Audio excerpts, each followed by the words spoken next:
And welcome to another edition of the Time Flies podcast. I'm your host, Dariel.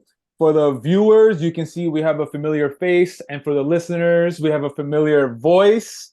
I have the very first guest on the Time Flies podcast ever. My guy Reed is in the building. Reed, what's good, my boy? How you been, How's man? it going, D? Good to be here. Wait, I didn't even know I was the first guest ever. Yo, you were the first ever, bro. Ever. Damn, okay, I feel So honored. like when I relaunched it, I guess if you want to say whatever, but like yeah, you were the first guest and it was we were talking about it was like halfway through the NBA season last season. Yeah. And yeah, man, well, this episode we're going to be talking about ball, and of course, I got to get the my right-hand guy on the episode to talk a little bit of basketball. But before we get into Always. that, how you been, my guy?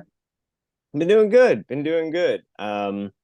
Yeah, like going into the new year, it's just like fresh start, jumping into some new opportunities that I'm excited about. But, you know, one of my favorite things in the world is just talk ball with you. So I'm glad to Talking be here. basketball. You're looking very dapper. You're looking very Thank dapper you. right now, Thank which you. Well, I just came from the office, so oh my man, hard at work. Going from work, always, coming to the always. podcast. I appreciate you, my guy. For this episode, for listeners and viewers, yeah, just like we said, we're gonna talk a little bit of basketball. It's almost like a little bit of a light check-in before the season ends. And of course, if you've been following the Time Flies podcast, you guys know that we're gonna be getting ready for a annual NBA playoff preview where we just basically talk about the series, who we got going to the finals, all that good stuff. But before we get into all that, we got to focus on this episode. And for this episode, we're going to start off with something that I was talking to my guy Reed. I shot him a text, and it's about Joel Embiid. So, man, yo, this guy has been on a fucking tear, bro. Like, I was watching one of the games. I forgot which game exactly, but then I'm just watching him play, and I'm just watching his footwork. I'm watching his three-point shooting. I'm watching him put the ball on the floor. And then I shot my guy Reed a text, and I'm like, yo, Reed, if we're talking skills, strictly skills, take rings out of the equation, Yeah. take individual accolades out of the equation, take being a leader, being a floor general out of the equation. We're literally talking about skills and talent. I told Reed, I think I'm taking Embiid over every traditional or non-traditional big man that there has been in the NBA. And I gave him a list of the players that I would take him over. I would take him over. And all these players that I'm about to mention, I'm taking them prime, prime. I'm talking prime Shaq.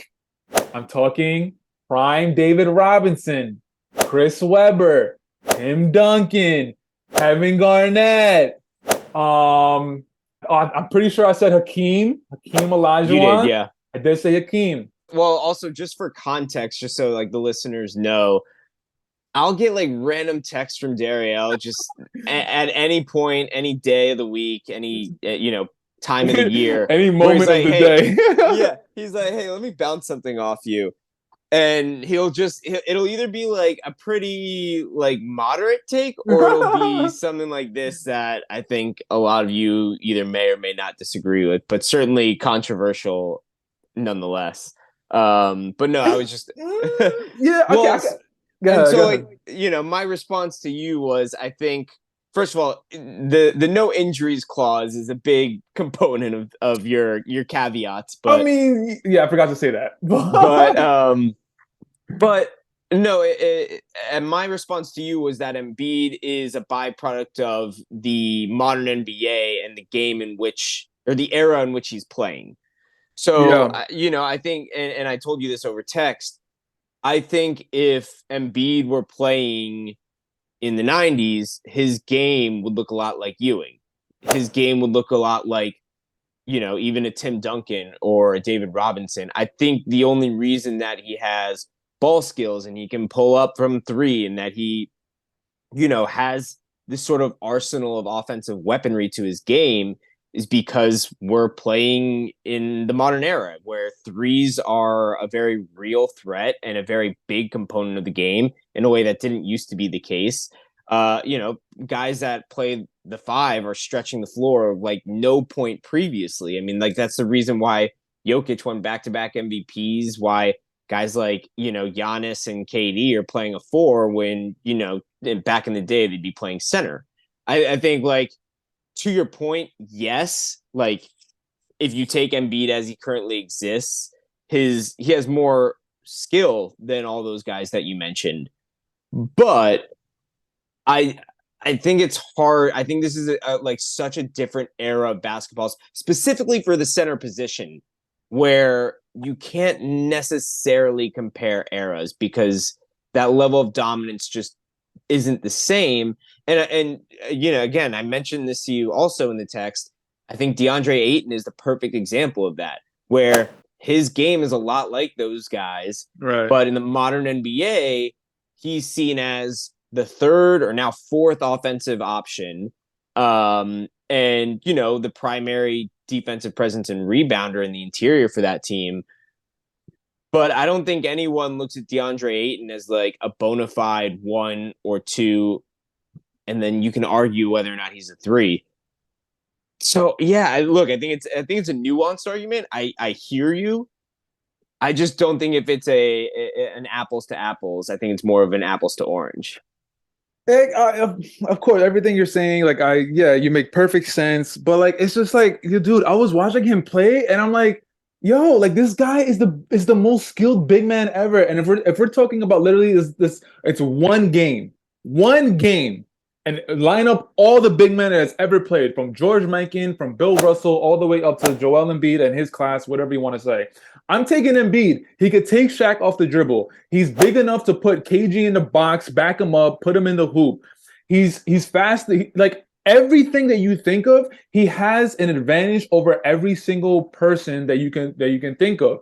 And I get what you're saying, that like it's different eras, and Embiid's talent and skill is due to the era that he's in, because like obviously the shooting is a part of the era now, especially three-pointers. But I was thinking about this when we were talking about it via text, and literally right now as you're saying it. Embiid came into I believe he got drafted in 2014, and he missed the first two seasons because of injuries, but yeah, obviously.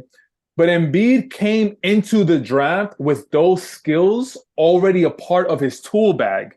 It's not like he got drafted and then he developed his ball handling and then he developed his jump shooting. He already had all those skills in his tool bag when he got drafted, which is another component of me picking him over all these players, because he already had those skills within his tool bag, like I keep saying. And if you for a big man, he was always 7 foot. So like if you're coming into the NBA with those skills already, it's like Shaq can't say that. Hakeem, you can't say that for Hakeem, because Hakeem, as his career developed, he got better. His footwork got better. His ball handling got better.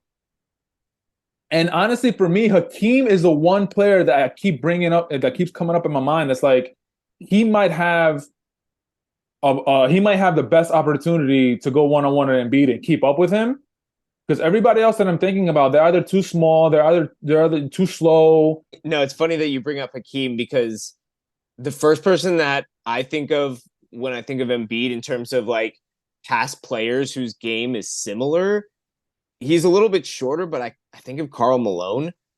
Like he's sort of like, every time I think of Karl Malone, I think of that like 17-foot baseline jumper. Yeah, And yeah, like yeah, to yeah. me, like that's what that aspect of Embiid's game would be, like maybe like his best shot if he played in like the 90s. And to tie it back into that, I hear what you're saying about him coming into the league with those skills, and I don't think you're wrong. But I'll say this, you know, the modern NBA demands that even centers have some ability to, play the wing. And even if they're not doing it regularly, even if it's not like super important in terms of a skill set to have, I do think that in previous eras, had he gone into the NBA with those skills, coaches wouldn't have used it. They would have and those skills would have sort of withered on the vine, because I think they would have asked him to do different things. It's like you can't like get in the way of a guard. You know, like that was the thing, is like guards were the stars. You play off the center, the big man, whoever it is, either a 5 or a 4. Like Duncan, I think was a little more of a 4. Like same with Karl Malone. Yeah. And so you had like these guys that are sort of, they've got a little bit of ability to like pull up and shoot. They definitely got good baseline skills, but I just don't think I think the demands of the modern game allow Embiid to be Embiid. And I think if he played in a previous era, even with those skills, we wouldn't see the full breadth of his game. I think it would be capped because the defensive and offensive assignments would require him to sort of fit into the game plan. Can you speak a little bit more? Because you said that if he was like if Embiid was transported into the '90s, you said his game would kind of be equivalent to Patrick Ewing. Yeah. Could you build on that a little bit? Like, what exactly did you mean by that? I just think there's a physicality to both of them where it's almost like Shaq later on was like the sort of prototypical version of this, where they just had like this strength that seems next level. Because you see, especially a lot of these 7-footers where they just grow so fast that they don't fill out. Like Yao Ming was like that, Dirk was like that, Mm-hmm. even Duncan. And so I think there's just like a length and a power to their game that even when you fouled them, they were basically unguardable because they'd make it regardless. And they just kind of, they had this presence where they can kind of push other guys around, even guys that were their size. So You think Patrick Ewing was able to do that? yeah, I do. Like, so Ewing, I mean, because Ewing didn't have much range to his game, right? Like he was like the pre-Shaq Shaq. It was like mhm. a lot of like, like playing off the boards, a lot of baseline, a lot of like just sort of traditional center play. Um, Yeah, but he definitely wasn't as like nobody is as dominant as Shaq. But I get yeah, where you're trying to go, saying that like if he wasn't going up against Shaq, he would be able to, I guess, bully other centers. yeah. But And but I like think that's why, like, the more I thought about it, and I mentioned it earlier. I think the more I thought about it, the more the Karl Malone comp felt apt.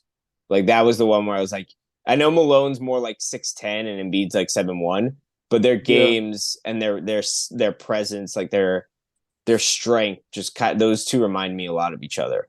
really. Even though I think Embiid is the better version of that. Because Embiid is way more fluid than Malone. To me, he's more fluid. Malone, like, yeah, he could get up and down the floor. John Stockton would give him on the pick and roll, and Malone Yeah, I had, mean, it's not going to be a perfect 1-for-1 match, but I yeah, yeah. think Embiid's certainly more of a natural athlete. But in terms of like you're talking about, someone who has a variety of offensive skills at his disposal, and I think Malone in the '90s was sort of like that, where compared to other fives and fours, like he had a little bit more of a complete offensive game. I do have some numbers to throw at you to even further Shoot, my point. go So, for dude, it. okay, so obviously there's this whole MVP conversation about Jokic and Embiid, and some people would throw Giannis in that conversation. Me Yeah. personally, we'll get into this a little bit later, but just for a little heads up, if you will, I have Embiid as my MVP. So prior to last night, because Philly played Denver last night, but Embiid didn't play because he has some calf soreness.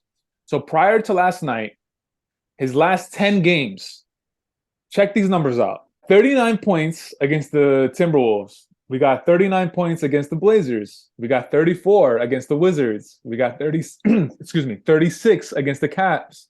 38 against the Hornets. We got 31 against the Pacers.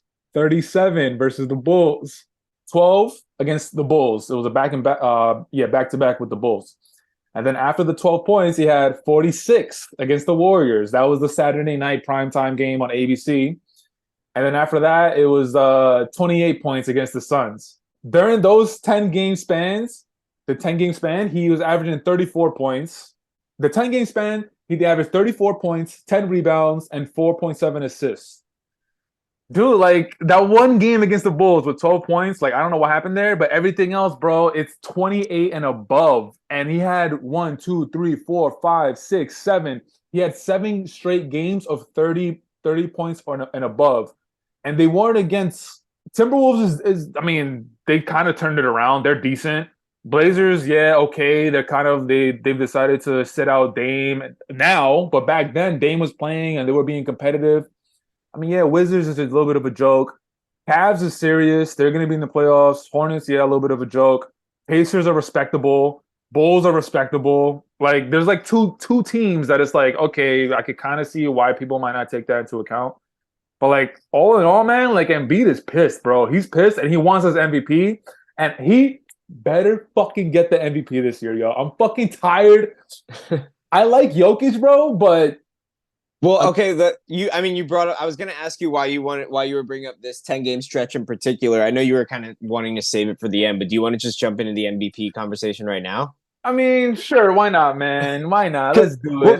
because I only say that because like I don't know like how like this 10-game stretch would necessarily impact the like career argument that we were just having about like all-time greats. Like I think this 10-game stretch that you're talking about is more about like the MVP discussion. Yeah, no, the 10 games that I just threw at you, those 10 games, that's going to be my argument for the MVP talk. But I also use these 10 games just to highlight of how dominant he was during those 10 games. Yeah. And I was kind of like, and I saw so many, I saw most of those games, I saw most of those highlights. And again, it's the way he's scoring, his back to the basket, his putting the ball on the floor, his foot, yo, the amount of like spin-offs that he's doing like a spin-off into another spin-off. And then something that he kind of unlocked this year, he's doing the James Harden of attracting fouls. Like he's kind of like, but he's not doing it to the Yeah. way James Harden was doing it, like in 2018 Houston. That was egregious. Yeah. Embiid is like he's able to lure these refs in to call the fouls where he's throwing his arms under the defender's arms to Yeah, get the yeah, I ref know to what you blow the mean. whistle. It's efficient, and that's what I'm saying. Like again, all these skills, all these things that he's able to throw at you. I've never seen a big man being able to do that ever. Now, specifically focusing on the MVP, I have Embiid over Jokic because I do appreciate Jokic's game. I really do appreciate it, and he's the reason why Denver is, yeah, they're the number one seed. Yeah, I just feel like Embiid, his impact on the game is more greater, and you feel it a little bit more. Jokic, yeah, he'll give you 27, 14, and 10, but his offensive, like when he scores, I don't I don't feel the same fear that people have for Embiid with Jokic. Like, Yeah. It's funny because like, and I hate to say this as a Heat fan. I really fucking hate to say this, but I'm kind of with you on the Embiid MVP argument. That said, I don't know that they're. And granted, like the NBA has been heading in this direction the last decade or so, which kind of annoys me. But I don't know that there's really outside of Embiid or Jokic. I don't think there's really maybe honest, but I don't think the arguments are that strong. Um, mm, and I think, yeah, it just sorry, this is like a soapbox like complaint, but I think that's okay. generally in the last decade or so, halfway through the season, we're like, oh, this person's gonna win MVP, and that's exactly how it plays out. And there's like no real debate or discussion or like conflict around it. So I do wish it was a more hotly contested issue, or at least maybe a little bit more ambiguous following the season. Be like, ooh, who do you think it's gonna be? Like we all kind of know, we have a good sense going in like to the last few games, like all right, it's going to be this person, it's going to be that person. That said, I hear the argument for Jokic, and this is where it gets tricky because it's like, should the award go to the person who is the most valuable player regardless of the team they're on in the league, or the person that provides the most value to their team? Right, yeah. Meaning, you know what I mean? Like, so, like, if you were to take Embiid, place him on any other team, could he get them as far as he would with the Sixers? Or if you just remove Embiid from the Sixers, how good are they? And I think Right. those are two different arguments. Right. Yeah, they And are. so, because I think if it's the argument of take this person off their team and they're not as good, I think Embiid is the better player.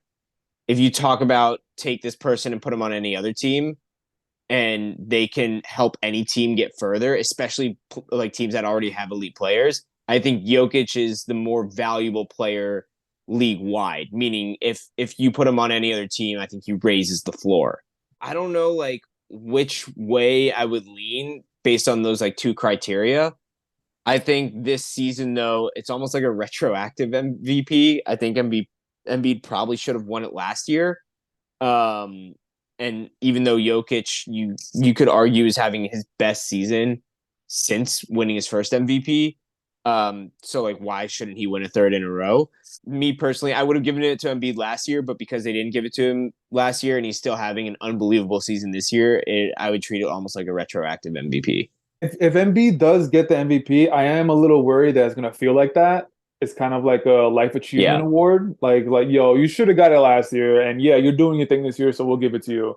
And I really don't want it to be like that. Like Embiid is, he's putting his stamp, especially within the last 2 months. Forget the last 10 games. The last like 2 months of the season, he's been going ape shit. But going back to Jokic real quick, yo, if Jokic wins this third MVP, bro, he's gonna be hearing it from this podcast. Like, you cannot win 3 MVPs in a row and get bounced out in the first round. Okay, I get it.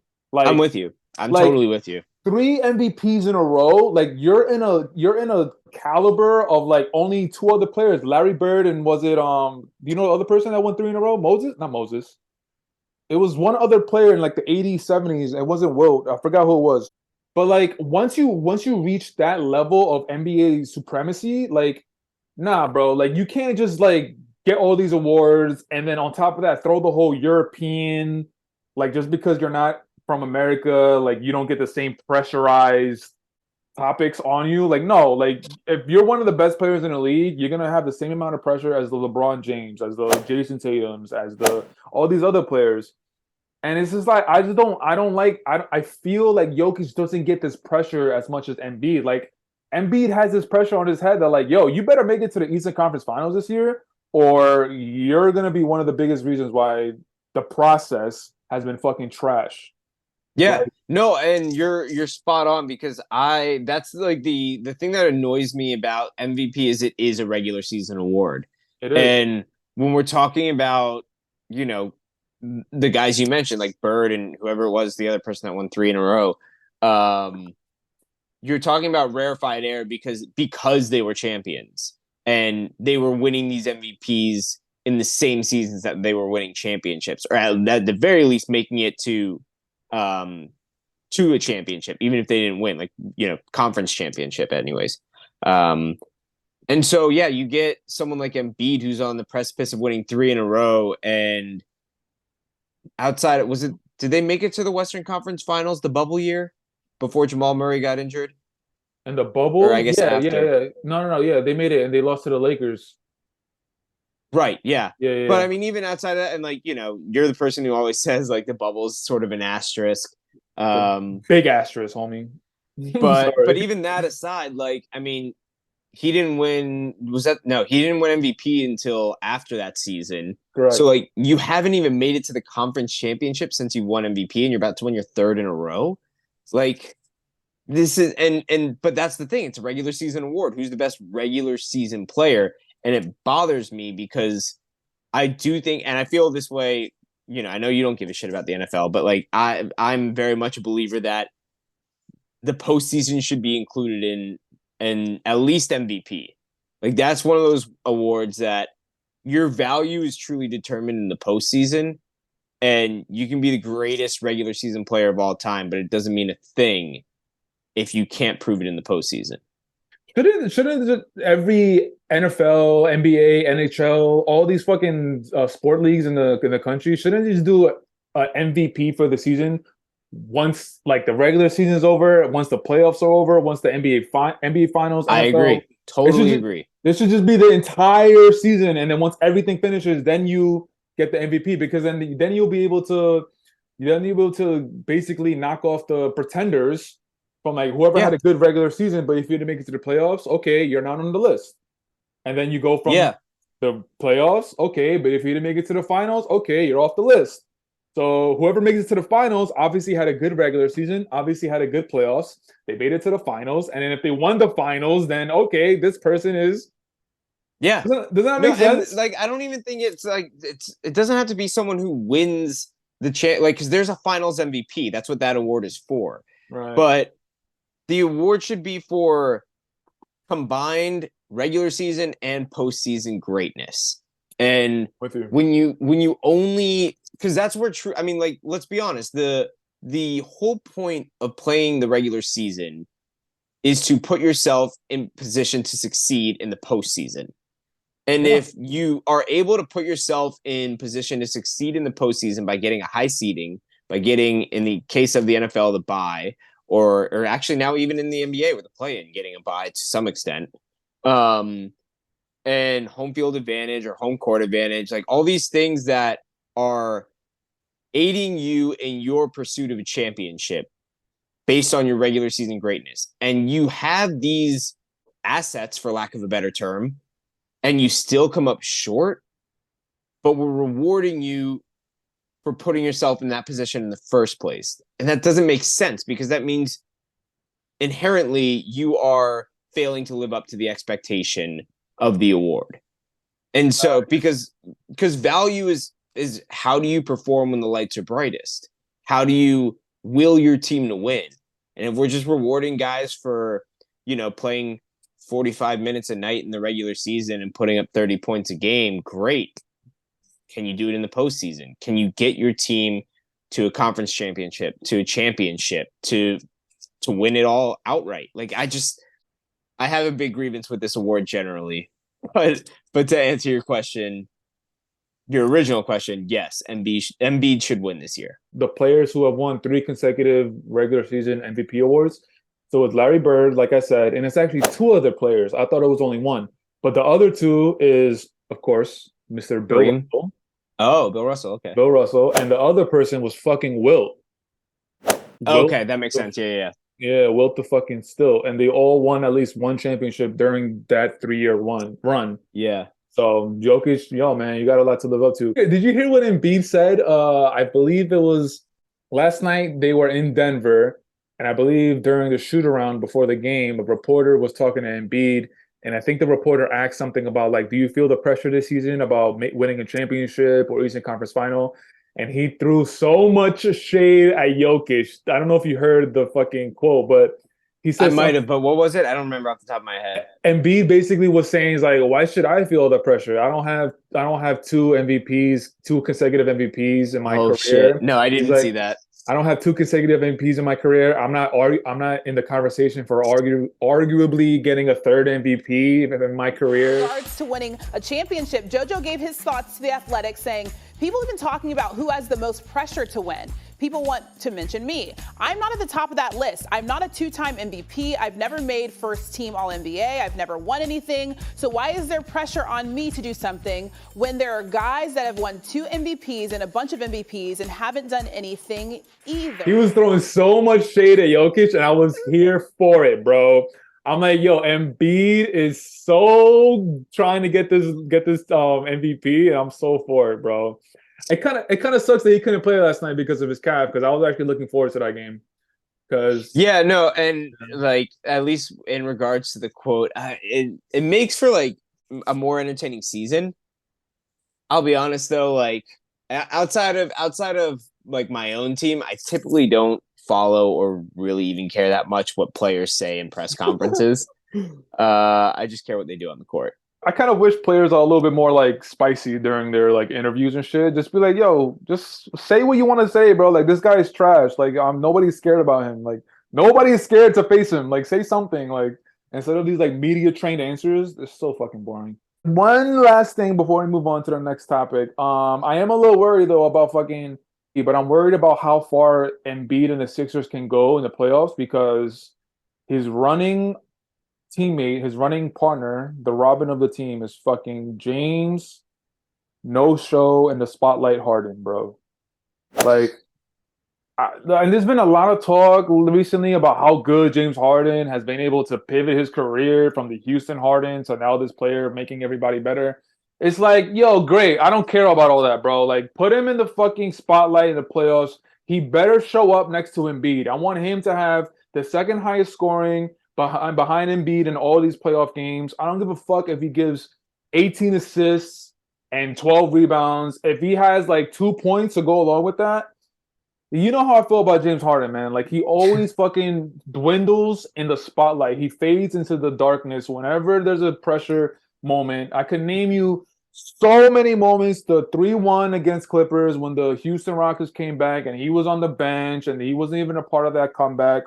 When Game 7, Houston versus Golden State, when they went from 7 for 25 in the 3-point.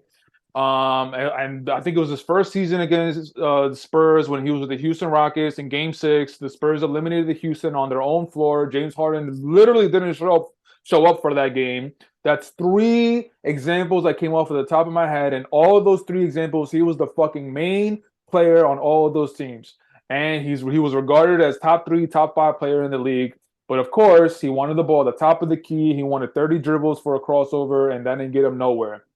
Yeah. And By the way, you and I have always been on the same page about Harden. it's the worst basketball to watch, bro.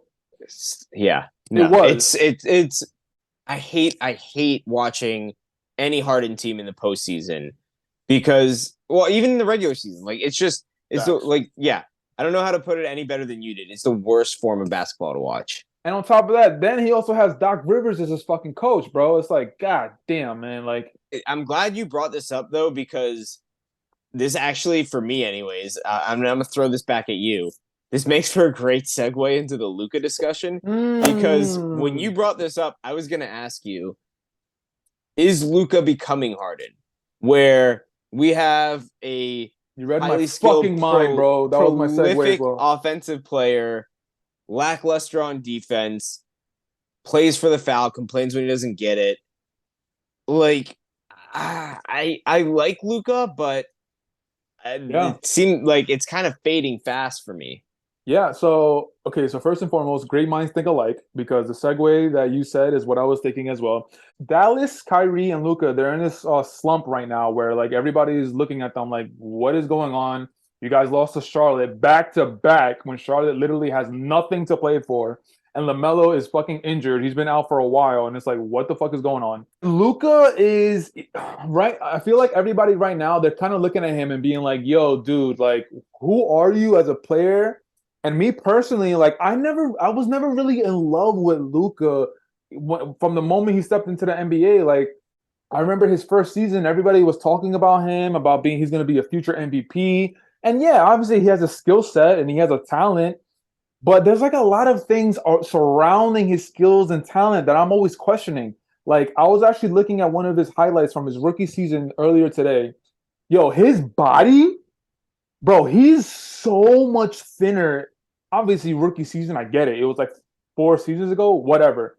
The amount of weight that he's put on since, it's not like healthy. It kind of looks like the Pillsbury Doughboy. Like, he looks a little pudgy. Yeah. He looks By a the way, little pudgy. in a sport where you're burning like 7,000 calories a night just running up and down the court. Exactly. And then that goes into like everybody always questions is like, yo, how much did you really want it? Because we don't really see the stories, the photos of him in the gym just fucking going crazy, going apeshit. Yeah. We don't hear about those stories. We don't see any photos on Instagram or anything like that. And it brings us to this question of like, yo, how much do you really want it? And now that he has a solidified all-star, I don't know about superstar. I don't know if I could go there with Kyrie, but a solidified all-star. Kyrie's obviously an all-star. I don't care if anybody questions that, they don't know basketball. He's a solidified all-star, and now you're having trouble building chemistry with this guy, and I get it. It was like a little bit after halfway through the season, but Kyrie is one of, if not the most talented point guards of all time as far as skills, handles, finishing around the rim, getting to the rim. Yeah, but in acquiring Kyrie, they basically just became Brooklyn West. Like, you have Kyrie paired, and I would argue even worse because KD is a better defender than Luka. So you have this, this was the issue with the Nets with this roster construction, and why they never won a championship during that brief tenure was because it was like watching, and you're not going to get this reference, but it was like watching Big 12 football, where in Big 12 football, it's like first one to 60 wins. And with the Nets, it was always like first one to 120 points wins. Like, that's how, because you're not going to play defense. And so in acquiring Kyrie, like, yeah, you got a prolific offensive player, but your defense just got worse, and so now Yeah. you have to win by scoring an absurd amount of points every single night. And so it's not in my view a championship roster, and I don't know. I think you like I hate to say it this way because of what they just gave up, but I think you have to move on from Kyrie after this season. The problem is I don't know who you replace him with because you need a defensive presence and you need someone who uh, is accountable but not a better player than Luka.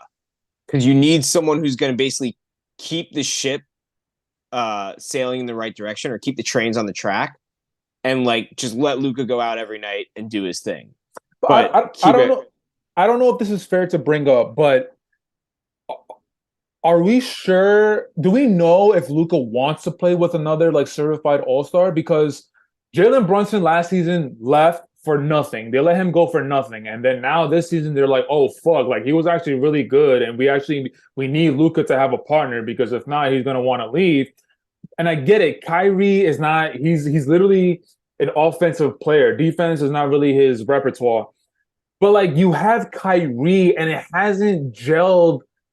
It doesn't feel like they want to gel as much as they should want to gel. I don't know if I'm putting it right, Well, but they're that just. I mean, to your point, they're just two ball centric players. Like they, it's like when you But if Luca is this player that everybody thinks he is, top three, top five, shouldn't Luca make him better? no, because I don't know. I don't think their games are necessarily complementary. Like this is like Yeah. when you add KD to the 73 win Warriors. Like yeah, they're going to win games because the sheer amount of talent on that team is overwhelming. But Steph Curry had to take a back seat to KD, and he knew that. He had the awareness to say he's going to have to be the ball dominant player, and I'm going to have to adjust my game to fit with him. But Luka and Kyrie, it was like, you know, Harden and Durant or Kyrie and Durant. Like, yeah, it works at times, but it's fighting their natural inclination as players, which is to be ball dominant scorers. The talking head shows like they're kind of trying to put the blame on Kyrie because Luca after the second loss at Charlotte, which was earlier, maybe I think it was like Friday or something, whatever. But like Luca at the press conference after the game, he after the game he said that he wasn't happy and he's not feeling joyful playing the game of basketball. And then now everybody's like kind of pointing the finger at Kyrie, which is so not fair because a lot of the problems that they have is not on Kyrie. It's not all on Luca. Like the Dallas organization, they really fucked up with Jalen Brunson and they kind of panicked at the trade deadline. They were like, okay, we need to do something. So let's get Kyrie. He's a big name. Yeah. And again, like you said a little bit earlier, that's not necessarily what they needed to do. They needed to find someone who's like a big body, who is known for their defense. Dallas was already having problems, and it wasn't looking like they were gonna go back to the Western Conference Finals like they did last season. And now then they got Kyrie, and it's not meshing well. And I was Yeah. never when they got Kyrie, I wasn't under the impression that like, oh, okay, now they solved it. They're going back to the Western Conference Finals. He's a very interesting player, and if me personally, if I was a GM in the NBA, I wouldn't want him on my team. I don't care. I wouldn't either. The Heat were like part of the rumor mill, and I was really hoping they wouldn't acquire him. And not that the Heat had the assets to trade for him anyways, but like it was like Harden a year or two ago where everyone's like, oh, is Harden going to the Heat? And I was like, please God, no.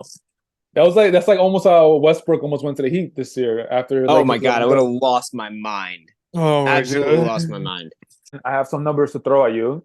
So this is since January 1st. So it's not necessarily since Kyrie got to the team. So it's since January 1st. This they are 15 and 23, which is the eighth worst record in the league, which again just adds fuel to my conversation as far as Dallas. They had problems before Kyrie getting there. January 1st, 15 and 23. And when you look at that, they were a team that went to the Western Conference Finals last year, and they fucking blew the roof off of the Suns. Game 7 at the Suns crib. Like we still don't know what the fuck happened with that game, but Going back to that game, Game 7 of last year, Western Conference Finals, what would you say of me saying that they got to the Western Conference Finals as a fluke? I don't think you're necessarily wrong. I think Luka had a couple of Herculean performances in order to will his, and that's why it's a tough question with Luka, because I do think he has like that sort of alpha personality that you need in order to push and like become a championship team. But in reference to what you were talking about earlier, I don't know that he has the commitment to go along with that alpha personality. Meaning, Mm, like, while he's on the court, he's going to bark, he's going to talk his shit, he's going to do what he's got to do to win. But off the court, he's not doing the little things that will make a difference in those critical moments. You know what I mean? Like, I yeah, think yeah, yeah. I, and then unless, I mean, I hope he proves me wrong. I hope he proves me otherwise. But, it's that thing where you knew Jordan, and again, this is an unfair comparison because Jordan's the GOAT, but like knew in the off Facts. season, Big goat. Mhm. you knew in the off season that he was as committed to his body as he was to his skills as a player. And so I don't get that same sense with Luka, where it's like I'm a baller first, and the condition that I'm in is sort of secondary. It's just as long as I can like reach like as long as I have like that baseline to where I can perform, then I'm on. Like that's how I think Luka views himself. Other numbers to throw at you. When Luka and Kyrie start, they just beat the Pacers last night. So this is including that game. When Luka and Kyrie start, they're 4-8. Not great. Specifically, going to Luka. When Dallas wins, he averages 36 points, 9 rebounds, 9 assists on 51% field goal percent shooting, 41% 3-point shooting, 77 free throw percentage. When Dallas loses, he averages 30 points, so 6 points less, 8 rebounds, 8 assists. He shoots 46% from the field and 27% from 3 point. It's like, I don't know, man. Luka, it's just interesting. He's so ball dominant, bro. Like, and the thing is that he has the ability to make his teammates better with his passing, but do we know if he's okay with not being the star on the team? I don't think we know for certain. I think look, I think what you're getting at is how much is he willing to give up being the face of a franchise, right? Like how much of the spotlight is he willing to share? Yeah. Because I think he knows that he needs it's not working with Kyrie, but like he needs one other component to win a championship. I think he knows that, but I think he also likes being the face of the Dallas Mavericks. I think he likes getting and those things aren't always like in concert with each other. Meaning, um, being the face of a franchise and winning basketball games, but every franchise needs one, and so that's the conundrum. If I'm Dallas, and this is why I brought this up earlier, because I think Luka needs an alpha too, if that makes sense. Meaning, A player, so yeah, a player that's on his level, like one A, 1B. kind Not of, but not a even number like, two, like 1A, 1B, you feel me? yeah, but like someone who doesn't necessarily care about having the spotlight, but someone who will keep the rest of the team accountable. So like I'm thinking of like a Damian Lillard, a Drew Holiday, Butler, uh, Jimmy Butler for sure. Like literally, you just yeah. need someone whose game that he respects enough to where he doesn't feel they can't win, but someone who he feels that he's clearly better than. And so he can like that person can then like hold everyone else accountable, keep practices tough, keep practices tight, make sure everyone's like conditioned well, and then Luka can just do his thing, go out, score 36 a night, whatever it is, and like the rest of the team is kind of lock and key, like everything's tight and right, and they're firing on all cylinders, because I think he needs that component in his life. I think he needs that on whatever team he's on. He just needs someone else to handle all that other shit, and then he can just go out and be Luka. This is gonna get me on another like soapbox about it, a separate issue. That's why we're here, baby. Let's talk about it. It's a rabbit hole that's too deep to go down. I was gonna say this is like what's bothering me about modern college basketball is that you're not getting to evaluate prospects that can make an immediate impact. So every person you draft, no matter how likely they are to hit, is ultimately a project who's not going to hit for another 3, 4, maybe even 5 years. And you need to compete for championships now. Like Dallas cannot afford to draft a player and hope that he becomes, a Luka or a Kawhi or a Jimmy Butler. Like some of these guys, well, Luka would hit pretty early, but like Kawhi, Jimmy Butler, Draymond Green, some of these guys that like hit later in their careers. Paul George, Paul George, yeah, exactly. Yeah. Like that, but that's the modern NBA because you're drafting a guy either after 1 year in G League, 1 year in Euro League, 1 year of college.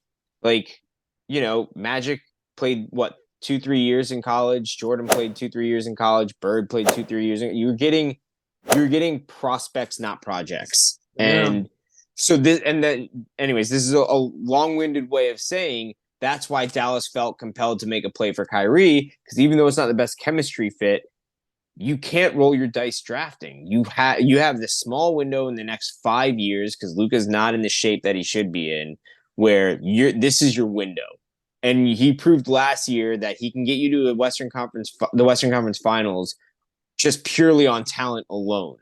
And so if we can pair him with one other piece that's at that level, maybe that can get us to where we need to be with the championship. But it was never going to work with Kyrie. And so now they're stuck with this really expensive asset that's going to be difficult to unload. And I don't think they're going to have a championship to show for it by the time he leaves. Yeah, I don't know. Honestly, I don't know what they do, man. I honestly don't know what to do. And if I'm glad I'm not a Dallas fan. I'll say that much. Facts. And even this is not gonna happen, but even in a miracle, if the Kyrie, Luka, and Dallas, if they're able to turn it around and make it like a decent playoff run, I still don't think Kyrie would stay. Like he wants to go to the Lakers and play with LeBron. Everybody fucking knows that. So it's like, okay, now you're back at square one. You don't have Jalen Brunson. The Kyrie project didn't work out. So now what do you do? Luka's gonna be pissed, and now what do you do? So I want to see him be the player that everybody, I feel like, holds Luka up to this fucking pedestal, and I want to see him play as if he knows that, everybody thinks he's top 3, top 5 in the NBA. Me personally, I don't have him top 5. I mean, I think he's just outside it. Yeah, he's like outside of it, but like the consensus around the NBA is like, it's kind of like Luka's a shoo-in with 5. I'm like, is he really? Like, well, and this is the funny thing too, because I find the conversation around who are the best players in the league is different from the conversation of if I were a GM, like constructing a roster and I had my pick of any player in the league, who are the players I would pick 1 through 10 in order. I think that's a different list than who are the 10 best players in the league. Because there are a lot of players on that top 10 list that I would not want to build a franchise around. A lot. Like I'd say at least 6 out of 10. Damn. Can you name me the 6? That's interesting. I'm not going down that list tonight. I think it's a small pool. It's like 6? You have 6 players out of the 10 that you would not build. I'll give you the ones that I would build my franchise around. Okay.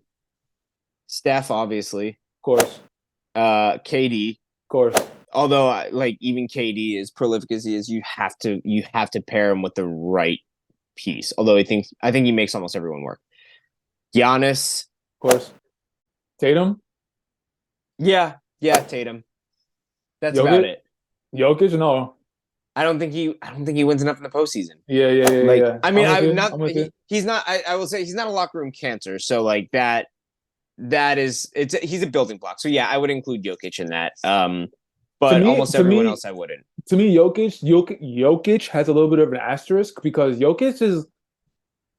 he's not the best conditioned player as well. No, but he's present. He's not that's the reason I don't include Embiid in that is because I can't trust him to stay healthy.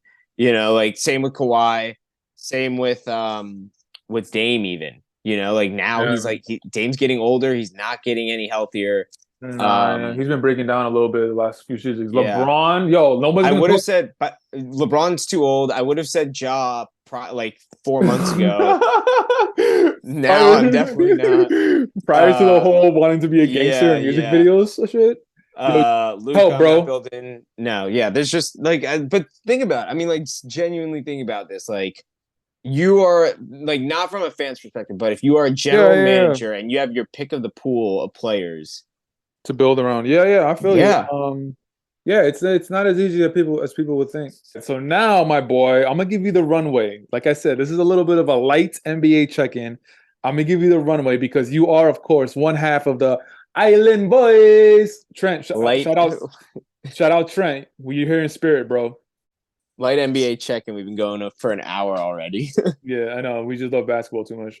Miami Heat, give me your Yeah. take about the season, about what you look. If you're nervous about the playoffs, if you're confident in Jimmy Jordan, not Jimmy Butler, because he fucking turns up in the playoffs. But yeah, Yeah, he man, does. wherever you want to go, bro, I'm gonna give you the red carpet.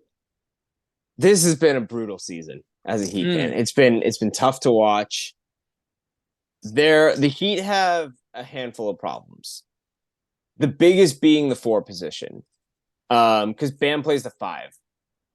So in past years, the Heat have been able to, and like we've always been a really good defensive team, but the Heat have been able to win with that sort of like grit, tenacity, effort, which most teams are not bringing night to night. And in the postseason, Jimmy's able to elevate his game offensively to make sure that they're competitive.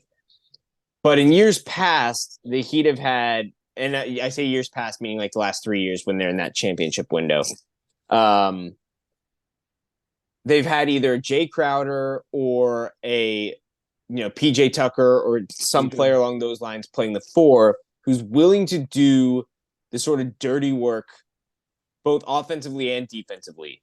Set screens, take hard fouls, give hard fouls, take techs, be the enforcer.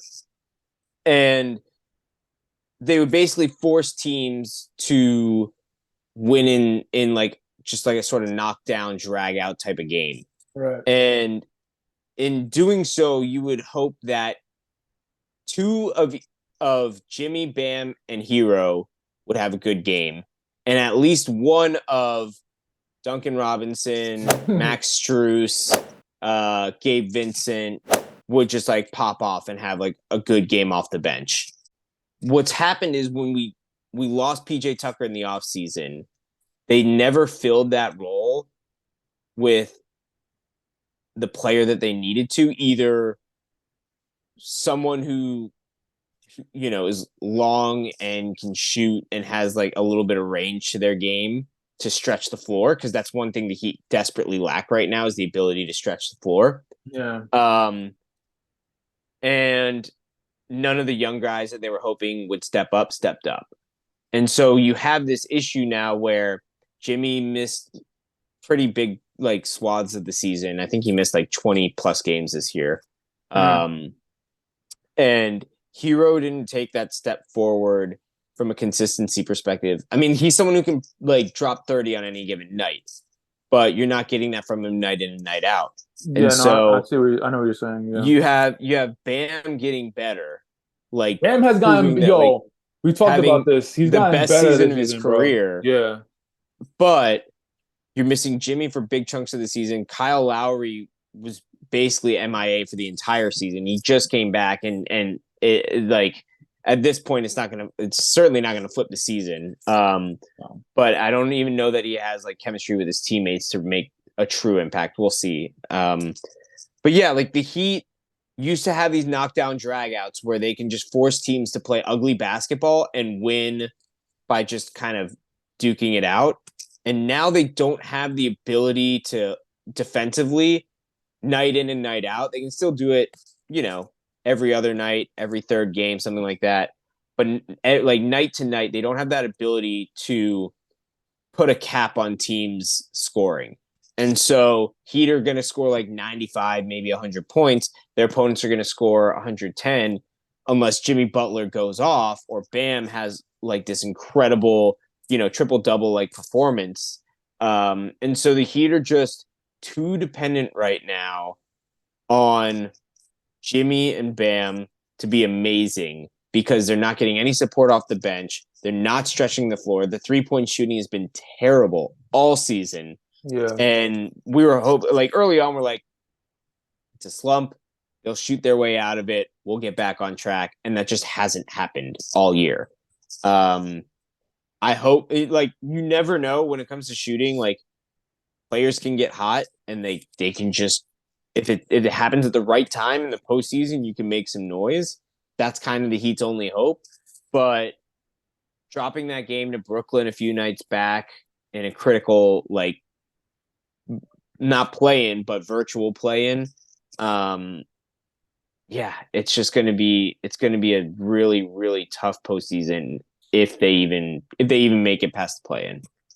Where are you guys right now in the standings? Well, let me look it up real quick. I have it right I think here. we just fell to 7. We were at 6 and then we fell to 7. Yeah, you guys are at 7 right now. You guys just lost to Toronto tonight. And it's so funny. You said how like Tyler Hero could give you 30 on any given night, but it's not consistent. He dropped 33 tonight. And also But Jimmy didn't play. And also like there's just things that didn't pan out for you guys, like the Victor Oladipo pickup. Like he's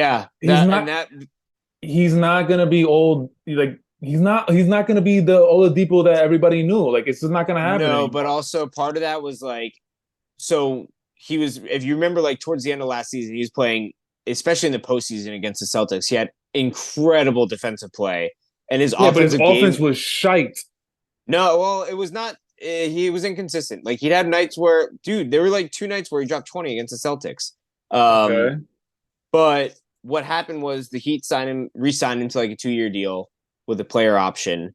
And like a month or 2 later, found out that his knee was even worse than we thought. And he had like a degenerative issue with it. And so he has to spend so much time rehabbing. And basically, it's long story short, it didn't pan out the way they had hoped when they re-signed him. Because they thought they were getting a healthier version of Depot going into this season. So you lose Lowry for a large part of the season. You lose Depot off the bench for a large part of the season. You don't have a proper forward to replace PJ Tucker. And your rotational bench players forgot how to shoot threes. And so it's just like all these things combined to make, and it's amazing because I think in the hands of a lesser coach, this team would be sub 500 and probably out of the playoffs. I was just gonna say, because you got Spo, because you got Jimmy when he's healthy, and Bam taking a step forward, this team is somehow above 500. How do you feel about the Kevin Love pickup?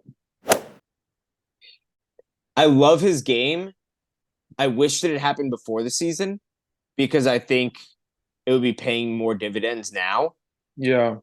But I don't think it's going to really impact this season at all. I think if it does have an impact, it'll be next season, but the Heat will probably move on in all honesty. After this season, they'll move on? Yeah. I mean, I can't say for sure, but that's just my guess. You just think there wasn't enough time for Kevin Love to like really make his impact on this team? Which, yeah, I think, the Heat more so than maybe than any other team is a team that's like built on chemistry and, the quote unquote Heat culture and like going through it, like sort of in the trenches with your teammates. And I think someone who's coming in more than halfway through the season, it's just not, it never is quite the fit that you hope it is, unless they're just a truly elite player. I don't want to say Kevin Love is washed, but like because he's definitely not washed, but I just don't think I don't think he's able to provide what Miami needs right now I agree. To the extent that they need it.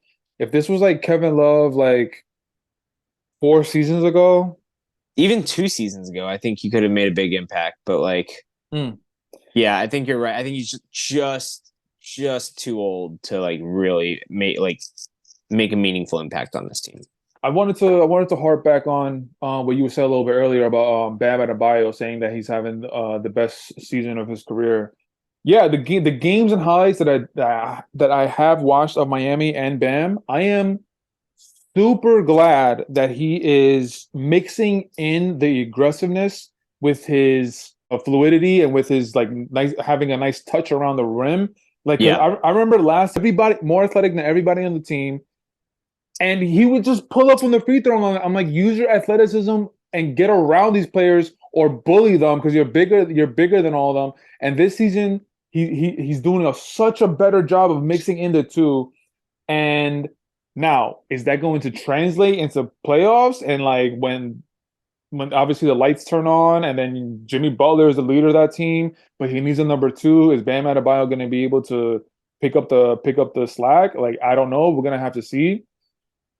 But I do like what I've seen from Bam this season, and then now going into Jimmy Jordan. Everybody knows Jimmy Butler he's kind of like LeBron James. He saves his body, he saves his energy for the playoffs because he knows Yeah. that's where it counts, and he fucking shows up. Like last season, I don't know what the fuck I was doing, but I did not have Jimmy Butler on the top 10 until last season. Like he gained my respect, and like I don't care what anybody says. Like I'm always gonna have him in the top 10 from like 7 through 10. He's always gonna be in there because he comes up when the team needs him most. But again, Jimmy Butler is older now. He every season it seems like he misses a little bit more in games, and Yeah. we don't know if he's going to be able to have the same performance as last year. Last year, you guys were literally one shot away from making the NBA Finals, which I Yeah. still think was a fucking terrible shot. But I don't. I mean, it's not Jimmy's game, but like you want your best terrible player is a strong taking. word. Terrible is a strong. I don't. It wasn't a You terrible want shot, you but want your best player taking that big shot in a big moment, and he had made it from that same spot just like 10 minutes earlier. So like but it's easy to look back after because he missed and say that was not a great shot. I wouldn't want any other player on my team taking that shot in that moment. no, I'm with you. I wanted him to take the shot, but the shot that he took, I did not want him to take that shot. You feel me? But anyway, man. Yeah, I don't know. Right now, you guys are the seventh, and Atlanta is the eighth. So you guys would be duking it out for the seventh spot in the play-in game. How do you feel about that? Do you feel confident with that? Against Atlanta, absolutely. Against anyone else, not really. Toronto is ninth. How would you feel if Toronto was able to move up to the eighth spot and you played Toronto for the seventh?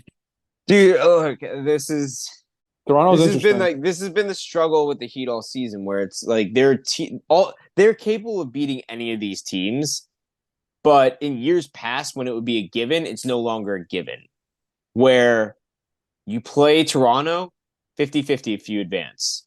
You play the Knicks even. Like I hate to say it, but like 50-50 if you advance. Like I think if you played Milwaukee right now in round 1, there's a good chance they sweep you. Like Jimmy might will you to one win. And I hate saying this as a Heat fan because I'm not used to being in this position. It's just this season has felt snake bit from the beginning. And I think there's a very low ceiling for this team. I hope I'm wrong. I genuinely hope I'm wrong. But okay, so I think this is like second round of the playoffs at best, but I think they're going to get bounced by that point. so look, so right now you're saying obviously you really hope you're wrong, but in order to be wrong, what the Heat have to do, specifically Jimmy Butler, is such a high demand. In order for you to be wrong, Jimmy Butler is gonna have to fucking put on a playoff performance of the fucking ages. And I'm not talking about one series. I'm not talking about one game. He's gonna have to average like 25 to 30 points from round one and all the way up until the Eastern Conference Finals. Like he's gonna have to go Jordan. And that's such a high ask of him that I don't think he's not able to do it for that amount of time. He could definitely do it for one series. Jimmy, I love Jimmy, but he's a player that wins on effort, right? And he's got a really great arsenal of sort of like double moves, pump fakes, things like that he does to get scoring. But Jimmy Butler has become the player he has been precisely because he's not the most talented. He's not the most athletic. Like he wins with a sort of like bruiser style of playing basketball. Yeah, hard and like wills his team and shit. Yeah, exactly. And so like it's just like scoring doesn't come as naturally to him as it does Kyrie, KD, Luka, like some of these other guys. You know, it's just for him. So you're saying it's kind of like a cap with him. There's a little Yeah. bit of a Well, cap. Yeah. I bring that up because like Jimmy needs to be on a team. He needs to be on a team that is like well oiled and like he will get the most out of his teammates, but those pieces have to be there in order for him to maximize them. Whereas like some of these other guys that just have a lead offensive game can, you know, pull a Jordan and just take over and will their team to a win. And Jimmy can do that if the floor is high enough with the rest of the pieces around him. But if you're dealing with a subpar team, he can't carry them to a conference championship. He can do that when you have, you know, 2 or 3 more pieces than the Heat currently have. Yeah, the only other piece you guys have right now that's consistent is Bam. Everybody else is literally up in the air. Right. And Bam is better at shooting threes now than he was, but he's by no means making up the gap for Strus, Robinson, I like Strus. Vincent. I really like Strus. I love Strus, and I was really glad when the Heat retained him this offseason. But like for most of the season, he's just been he had an incredible game the other night against I think it was the Knicks, which the Heat had ended up losing anyways. But he hit like he went like 9 for 9 on his first 9 shots, and he had like 3 threes or something crazy. Like he had 23 points by the end of the first half, and the Heat still ended up losing. No, are you sure? I'm pretty sure they won that game. No, against the Knicks, no, they ended up losing by like 30. Or sorry, not the Knicks, the Nets. The Nets. There you go. Okay, yeah. All right, man. So listen, just like you said a little bit earlier, this was a little bit of a light NBA check-in, even though it's been over an hour. Yeah, man, yo, this was fun. And like I said in the beginning of this episode, we're not gonna go full in depth with all the NBA teams because if you've been paying attention to the Time Flies podcast, we have our annual NBA playoff preview where we get the whole gang. We get the second half of the Island Boys. We get Reed's brother Trent. Shout out Trent. We get also Steph and Santiago, the host of the Bonus Room podcast. Shout out to them. And yeah, we just talk about the playoffs. So hopefully we'll be able to get that because the playoffs are coming around and are around the corner, and it's gonna be pretty soon. We'll check on the next episode of the Time Flies podcast. But of course, all the links are going to be down below to the social media, to Instagram, to Twitter. Yes, unfortunately, I crossed over into the dark side and I created a TikTok page, Reddit, all the places, man, everywhere. The links will be in the description. Also, the website for some merch. Show support. Give me any of your NBA takes. Any also movies. If you guys want to talk movies, let me know. I'd definitely love to engage with you guys. But Reed, man, I appreciate you hopping on to this episode, bro. I know I hit you mad randomly on the text talking about what do you think about this play? No, I appreciate you having me on, D. It's always good. It's always a good time. Always great conversation. I'm still gonna send you those random ass tests about like why is Karl Anthony Towns not the second best power forward? But yeah, man, yo, thank you so much for this episode. Thank you for hopping on, man. I really appreciate it. And of course, thank you. We're gonna be hearing from you soon. We're gonna be seeing from you soon. And yeah, man, until next time, bro. I'll talk to you, all right, man? All right. Talk to you later, D. I'll talk to you soon, man. Peace. Patrick Beverly, I'm Kevin Durant. You know who I am. Y'all know who I am.